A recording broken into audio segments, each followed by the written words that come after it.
का मायका प्रेम। रिद्धि की सास को हर वक्त अपने मायके का गाना गाने की आदत थी। अरे बस करना माँ, मामा का ये किस्सा तो 50 बार पहले भी सुना चुकी है। अरे हाँ, तो क्यों ना बताऊं। तेरे चाचा तो उस वक्त हाथ झाड़ कर खड़े हो गए थे। तब मामा ही था तेरा जो आगे आया और मदद की। देखो अब ठीक है ना, जो हो गया सो हो गया। क्यों एक बात को हमेशा गाती रहती हो। अब तो बहू घर आ गई है, उसे तो सबको मान कर चलना है ना कि सिर्फ सास का मायका ही समझेगी वो। तभी वहाँ रिद्धि आ जाती है।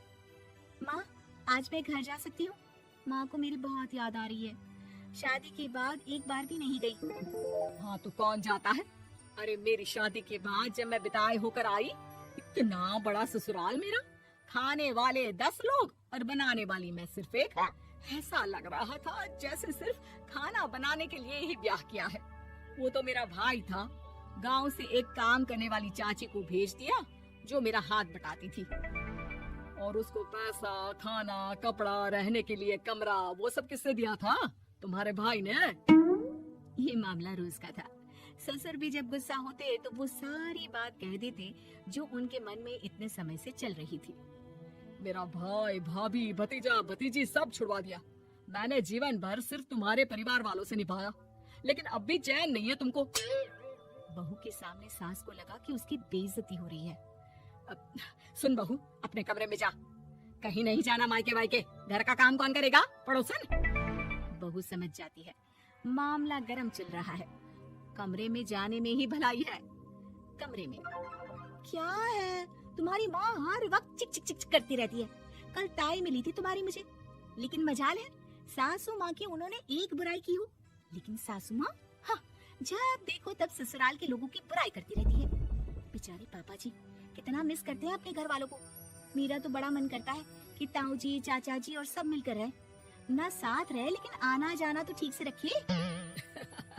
हिंदुस्तान और पाकिस्तान एक हो सकता है, लेकिन चाचा और ताऊ के परिवार के साथ हम लोगों का मिलन ना जी ना कभी नहीं हो सकता। ये बात है। देखिए मेरे साथ ना ज्यादा चैलेंज मत करिएगा। ऐसा कोई काम नहीं है जो मैं नहीं कर सकती। ससुर जी जो कि बहू की बात सुन रहे थे सामने आ जाते हैं। अरे बेटा, तू ये कर सकती है तो प्लीज मेरा परिवार किसी तरह मुझसे मिलवा दे। सारी जवानी तो मैंने किसी तरह काट ली, लेकिन जीवन के इस पड़ाव पर बहुत याद आती है मेरे परिवार की। हाँ हाँ पिताजी, आप चिंता मत करिए। बस मेरा साथ देते रहिए आप दोनों। फिर देखिए कैसे माँ जी भी ठीक हो जाएंगी और पूरा परिवार भी एक हो जाएगा। थोड़ी देर बाद बहू सामान लेकर घर से निकल रही होती है कि मना किया था ना तुझे मायके जाने के लिए, फिर क्यों जा रही है? बहू कुछ कहती इससे पहले ही बेटा बोलने लगता है। क्या है माँ, वो घर जा रही है। वैसे भी उसके माता पिता ने मुझे 10 लाख दिए तब जाकर मेरा काम शुरू हो पाया, वरना तूने मेरे लिए किया क्या है? अरे वाह बेटा, बचपन से पढ़ाया लिखाया, तेरे दुख दर्द में जगी, और आज वो लोग तुझे सही लग रहे हैं। और फिर ससुराल में लड़की खुश रहे, ये तो मायके वालों की जीवन भर की जिम्मेदारी रहती है। तो ये तुमको भी तो सोचना था ना।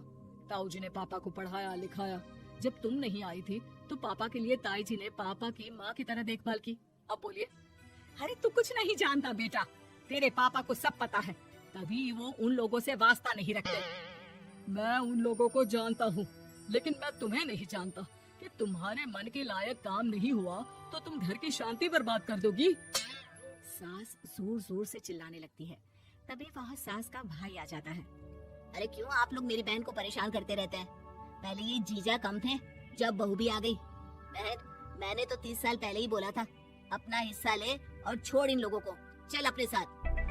बहू समझ जाती है कि मामा ससुर की नजर किस पर है। देखा, तुम लोग मुझे अकेला मत समझना, मेरा भाई खड़ा है आज भी मेरे लिए। बहू मायके जाती है और आते वक्त साथ में एक नौकरानी ले आती है। अरे बहू, कुछ खाने को दे दे। अरे आंटी, क्यों भाभी को परेशान करती रहती हो? उनके भाई ने मुझे जिम्मेदारी दी है, किसी भी चीज की परेशानी नहीं होनी चाहिए भाभी को, जो चाहिए मुझे बोलेगा। आय हाय, बहू के मायके वालों का इतना दखल। ये मेरा घर है, कोई कल का आए इसे पूरा कैप्चर कर ले, ये बर्दाश्त नहीं होगा मुझसे। क्या हो गया सासू माँ, क्यों सुबह सुबह चिल्ला रही हैं? चमेली, ओ चमेली, क्या कहा था मेरे भाई ने तुझे? अरे दीदी बहुत तेज है आपकी सासू माँ। मैंने तो बोला कुछ चाहिए तो मांग लो मुझसे। अरे निकल यहाँ से। घर को रेलवे स्टेशन बना रखा है, जो देखो वो घुमा जा रहा है यहाँ से वहाँ। ये कहीं नहीं जाएगी। ये जाएगी तो घर का काम कौन करेगा? मैं। हाँ और क्या करती है बहुएं? घर का काम ही तो करती है, इसमें नया क्या है? तभी वहाँ ससुर जी आ जाते हैं। हाँ तो यही बात तो तुम्हें भी समझनी चाहिए थी ना। आज बहू के मायके से नौकर आ गया तो तुम्हें बुरा लग रहा है? अरे तो उस वक्त गर्मा गर्म खाना तो सबने खाया ना। ऐसा तो नहीं है कि मेरे मायके का नौकर था तो सिर्फ मेरे लिए बनाता था। अरे निकालो इसे, फिलहाल बाद में बात करती हूँ। सास का गुस्सा जोर से नौकरानी पर फूटता है। तभी वहाँ बेटा सामान के साथ आकर खड़ा हो जाता है। चलो रिद्धि, तुम ठीक बोलती हो। मेरी माँ को तो हम लोगों की कोई फिक्र है ही नहीं। ये तो सारा दिन सिर्फ अपने बारे में सोचती है। और देखिए, मैं अब से कह रही हूँ कि अब से इस घर की तरफ आपको देखना भी नहीं है। नहीं आना आज के बाद इन लोगों से मिलने। हाँ हाँ, बस कभी कभी दिन में 2 बार मिलने आ जाओ। नहीं, बिल्कुल नहीं। ससुर झूठा नाटक करते हुए। मेरी बीवी ने मुझे मेरे ही परिवार से दूर कर दिया, आज बहू मेरा इकलौता बेटा दूर कर रही है। हाय कैसे जीऊंगा मैं। वाह, वो भाई जो आपको बेटे की तरह मानता था, उन्हें छोड़ने में तो दुख नहीं हुआ। आज खुद का बेटा छोड़कर जा रहा है तो कैसे जीऊंगा। बढ़िया है। अब सास समझ चुकी थी कि उससे गलती क्या हुई है। मुझे माफ कर दे बहू। अब मेरी समझ में आ गया कि अपनों से दूर कर बीवियां पति का भला नहीं बल्कि उन्हें जीवन में अकेला कर रही है। मुझे माफ कर दे, मैं अब सबसे माफी मांग लूंगी। ससुर जी दूर से बहू को थम्स अप दिखाते हैं।